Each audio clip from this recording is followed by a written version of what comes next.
ಇವತ್ತು ನನ್ನ ಮಗಂದು ಚಪ್ಲಿನೂ ನಾನೇ ತೊಳೆದಿದ್ದೀನಿ. 40 ವರ್ಷಕ್ಕೆ ಒಂದು ಮೂವಿ ಇದೆಲ್ಲ ಆಗಿ ಅವ್ನು ರಿಂಕಲ್ ಬರೋ ಸ್ಟಾರ್ಟ್ ಆಗೋ ಟೈಮ್ಗೆ ಅವ್ನಿಗೆ ಮದುವೆ ಮಾಡೋದು. ಅವಾಗ ಮದುವೆ ಮಾಡಿದ್ರೆ ವೇಸ್ಟ್ ಆಗಿಲ್ವಾ? ಬೇಡ ಸರ್, ವೇಸ್ಟ್ ಆದ್ರೂ ಪರವಾಗಿಲ್ಲ, ಅವ್ನ ಮಗು ಹುಟ್ಟಿದ್ರೆ ಸಾಕು, ಅವ್ನ ಸಂತತಿನ ಇದು ಮಾಡಕ್ಕೆ. ಸೊ ಯಾವ ಹುಡುಗಿನ ಇಷ್ಟಪಡ್ತಾರೋ ಆ ಹುಡುಗಿನೇ ಮದುವೆ ಮಾಡ್ತೀರಾ ಇಲ್ಲ ಹಿಂಗೆ? ಇಲ್ಲ ಸರ್, ನಾನು ಎಲ್ಲಾರ್ಗು ಅನೌನ್ಸ್ಮೆಂಟೇ ಮಾಡ್ಬಿಟ್ಟಿದ್ದೀನಿ, ಅವ್ನಿಗೆ 40 years ವರ್ಗು ಮದ್ವೆನೇ ಮಾಡಲ್ಲ. ಯಾಕಂದ್ರೆ ಅವನು ಹೀರೋ ಆಗಿರ್ಬೇಕಾದ್ರೆ ಮದ್ವೆ ಆದ್ರೆ ಒಂದು ವ್ಯಾಲ್ಯೂ ಡೌನ್ ಆಗುತ್ತೆ ಫಿಲ್ಮಿ ಇದ್ರಲ್ಲೇನೆ. ಯಾಕಂದ್ರೆ ನಾವೆಲ್ಲ ಮದುವೆ ಆಗಿ 3 ತಿಂಗಳಿಗೆ ಅನುಭವಿಸ್ಬಿಟ್ಟಿದೀವಿ, ನರಕ ಯಾತನೆ ಅನುಭವಿಸ್ಬಿಟ್ಟಿದೀವಿ. ಆ ಕಾರಣದಿಂದ ಲೈಫ್ ಹಾಳಾಗದೇ ಬೇಡ. ಅವನು ಬಿಂದಾಸಾಗಿ ಹಿಂಗೆ ಓಡಾಡ್ಕೊಂಡು ಹಿಂಗೆ ಇರ್ಲಿ. ಅವ್ನು ಹೇಳ್ಬಿಟ್ಟಿದೀನಿ, ಯಾರನ್ನೂ ಲವ್ ಪವ್ ಮಾಡ್ಬೇಡಪ್ಪ. ಅಕಸ್ಮಾತ್ 40 ಆದ್ರೂ ಮದುವೆ ಮಾಡಲ್ಲ ಸರ್. ಅವ್ರ ಕೇಸೆ ಹಾಕ್ಬಿಟ್ಟು ಏನಾರ ಆಗ್ಬಿಟ್ರು ಮದುವೆ ಮಾಡಲ್ಲ.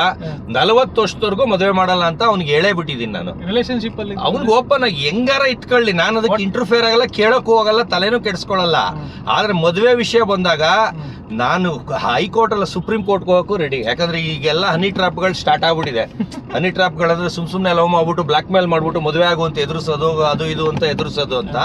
ಅದರಿಂದ ನಮ್ಮ ಮಗ ಅಷ್ಟು ಒಳ್ಳೆಯವನು, ಅಷ್ಟು ಫ್ರೀ ಬಿಟ್ಟಿರೋದ್ರಿಂದ ಯಾವ ಕೆಟ್ಟ ಅಭ್ಯಾಸ ಕೆಟ್ಟ ಬುದ್ಧಿ ಕಲ್ತಿಲ್ಲ.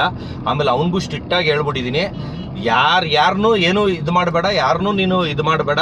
ನಾನು ಮದುವೆ ಮಾಡೋ ಟೈಮಲ್ಲಿ ಮದುವೆ ಮಾಡ್ತೀನಿ, ಅಲ್ಲಿವರೆಗೂ ಬರೀ ನಿಂದು ಮೂವಿ ಏನಿದೆ. ಈಗ ಲವ್ ಮಾಡ್ಲಿಲ್ಲ ಅಂದ್ರೆ ನೀವೇ ಹುಡುಗಿನ ಅರೇಂಜ್ ಲವ್ ಮಾಡಿ? ಇಲ್ಲ ಈಗ ಇಲ್ವೇ ಇಲ್ಲ ಸರ್, ಇನ್ನು 20 ವರ್ಷ ಮದುವೆ ಮಾಡಲ್ಲ. ಮುಂದೆ ಕೇಳಿದ್ದು ನಿಮ್ಗೆ ಸರ್, 40 ವರ್ಷಕ್ಕೆ ಒಂದು ಮೂವಿ ಇದೆಲ್ಲ ಆಗಿ ಅವ್ನು ರಿಂಕಲ್ ಬರೋ ಸ್ಟಾರ್ಟ್ ಆಗೋ ಟೈಮ್ಗೆ ಅವ್ನಿಗೆ ಮದುವೆ ಮಾಡೋದು. ಅವಾಗ ಮದುವೆ ಮಾಡಿದ್ರೆ ವೇಸ್ಟ್ ಆಗಿಲ್ವಾ? ಬೇಡ ಸರ್, ವೇಸ್ಟ್ ಆದ್ರೂ ಪರವಾಗಿಲ್ಲ, ಅವ್ನ ಮಗು ಹುಟ್ಟಿದ್ರೆ ಸಾಕು, ಅವ್ನ ಸಂತತಿನ ಇದು ಮಾಡಕ್ಕೆ.